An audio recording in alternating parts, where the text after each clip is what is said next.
took me a while to come up with a good title for this video, and honestly, I still don't think it's that good, but it is the best way that I can think of to describe the career of the one and only Parker Posey, Hollywood's biggest surprise. She's one of those actors, a lot like your Fairuza Balks and Crispin Glovers, actors who've had long successful careers giving scene-chewing performances as over-the-top characters. They rarely get roles in big movies, but are heavily loved and respected by their fan bases and the independent film community as a whole. On the rare occasion that they do show up in big productions, their names are so far down the casting list that you don't even know that they're in the movie until they pop up and do what they do best, which is steal every single scene that they're in. I have no idea what Parker thinks about her own overall career, with most of her roles being indie stuff and not many roles, especially lead roles in blockbusters.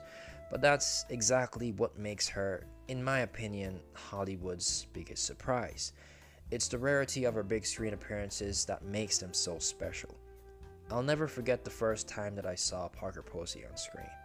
I was scrolling through YouTube as per usual when I came across a rather simple looking movie called Party Girl.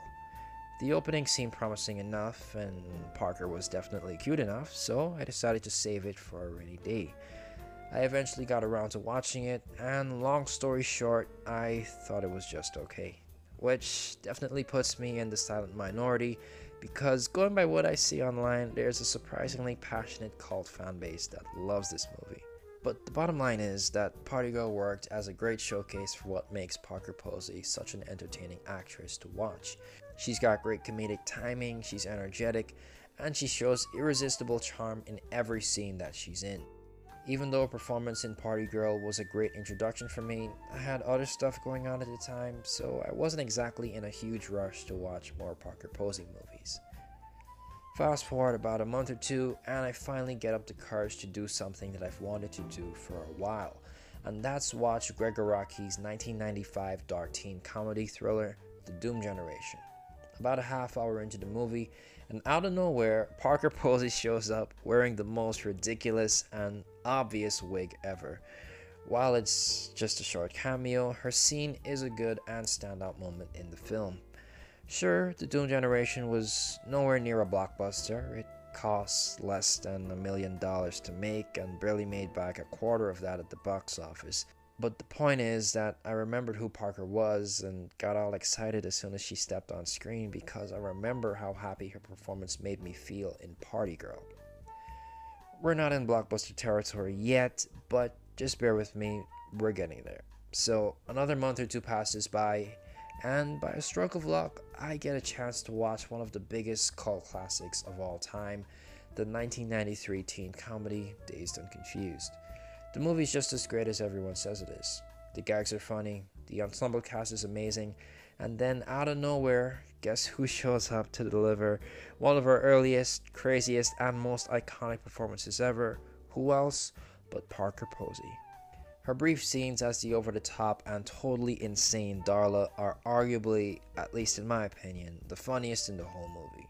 She went crazy in the junior initiation scene, and I'd 100% believe if I found out that she ad-libbed that whole part. It blew my mind the first time that I saw it because there is no way that a scene like that could ever happen again today.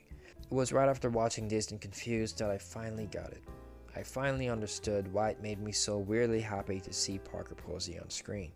It wasn't just because she was pretty. I see beautiful women all the time in movies.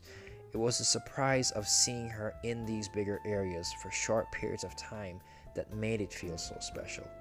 I also didn't watch these movies back to back with each other, so whenever she popped up, it was kinda like getting an unexpected treat that you only eat every once in a while. This feeling would further intensify over the following months as I'd again be surprised by Parker Posey showing up in two other unexpected films. The first being the heavily underrated 2001 comedy Josie and the Pussycats. This should have been a huge blockbuster, but it unfortunately flopped at the box office, so it became destined for cult status, and just that. Just like Dazed and Confused, the ensemble cast is great, and again, Parker Posey steals the show with her performance.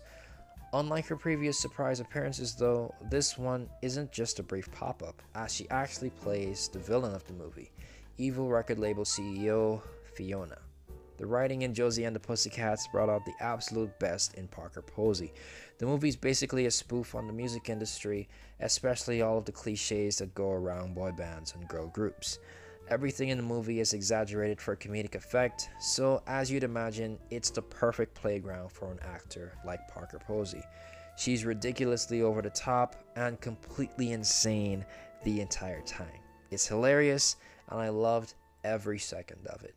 Her turn as Fiona in this movie is my absolute favorite role of hers. Of course, speaking as someone who's only seen a handful of her films. The next and latest movie that blessed me with an unexpected Parker Posey appearance was finally actually a blockbuster. That movie was the surprisingly underrated horror comedy Scream 3, which got released in 2000.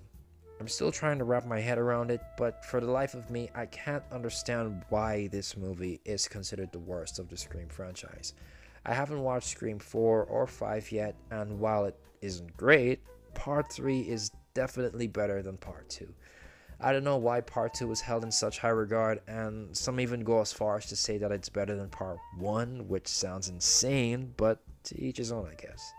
In this one, Parker plays Jennifer Jolie, an actress portraying Courtney Cox's character, Gale Weathers, in an in-film movie called Stab 3. Out of all her supporting roles that I've seen so far, Jennifer is certainly her most normal, which isn't saying much since the character is still very hyperactive. As per usual, Parker steals the show every time she's on screen with her magnetic performance, and her chemistry with Courtney Cox is golden. Their back and forths are really entertaining and the best parts of the movie, in my opinion. So, here we are, finally at the end. Hopefully by now you understand why I feel the way I do about Parker Posey's performances, and why I think that she's earned the title of Hollywood's biggest surprise. But just in case you don't, then I'm sure that my closing statement will tie everything together nicely. Parker Posey may not have the most recognizable film career. Most of you probably only know her from Scream 3 and maybe Dazed and Confused, while everything else is news to you. But that's a part of what makes her so special. The other part is that she's fucking amazing at what she does. It's kind of hard to explain, but she just has a knack for playing these exaggerated, crazy supporting characters who all have this very magnetic and memorable presence to them. I've seen great surprise supporting performances in big films before, but for some reason, none of them stick with me or make me as happy as when I see that it's Parker Posey. It's the lack of big films in her filmography and the fact that she's as good as she is that makes her Hollywood's biggest surprise. Like I said before, I have no idea how Parker feels about her own career. But if I ever heard that I make people feel the joy that Parker makes me feel whenever I'm on screen, then I definitely feel accomplished with myself. And that brings us to the end of the video. Thank you for watching. Don't forget to like, share, comment, subscribe, and hit the notification bell to know when I upload next. This has been Version Not the Exorcist, and I'll see you all next time. God bless.